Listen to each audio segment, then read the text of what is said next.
जय श्री राम।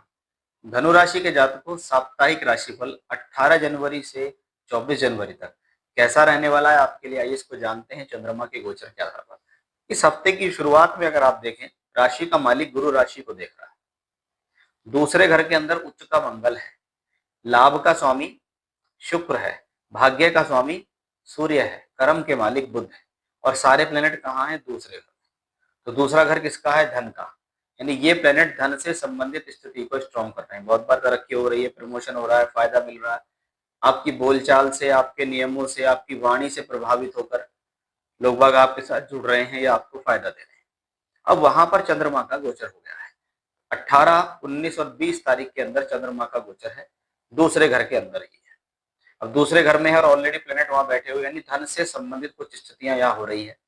कोई ना कोई घटना पॉजिटिविटी दिखाई दे रही है फाइनेंस के लिए, कि या तो इस दौरान कुछ काम मिल जाए, या कोई धन बढ़ जाए, या कोई तरक्की हो जाए, या कोई प्रमोशन हो जाए।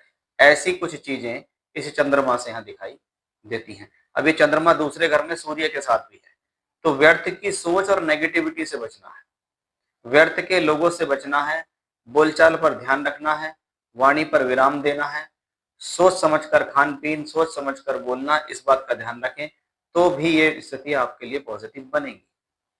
अब ये स्थितियां तो 3 दिन रहने वाली हैं, 18, 19, 20। उसके बाद आती है 21 और 22 तारीख। उसमें चंद्रमा थर्ड हाउस में होंगे। थर्ड हाउस में ऑलरेडी राहु है, जो आपकी हिम्मत साहस को बनाए रखे हुए हैं।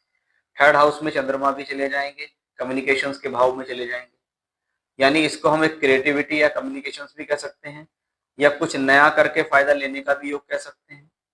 थर्ड हाउस में तो कोई यात्रा से भी जोड़ सकते हैं, कोई नए लोग, कोई बाहर के लोग, उनके साथ कोई कम्युनिकेशन, कोई ऑनलाइन, कोई ऑफलाइन, कोई विजिट, कोई मीटिंग, इन चीजों से जुड़कर आपको लाभ देगा इन 2 दिनों में चंद्रमा। अब 23 और 24 तारीख में चंद्रमा चौथे घर में होंगे, जहां पर शनि है।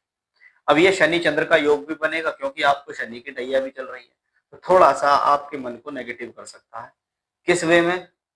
कभी कभी परिवार का माहौल अच्छा नहीं है, उस वजह से तनाव हो सकता है। माता की सेहत ठीक नहीं है, उस वजह से तनाव हो सकता है। लेकिन हिम्मत को बनाए रखेगा, वो भी शनि के साथ होने के कारण।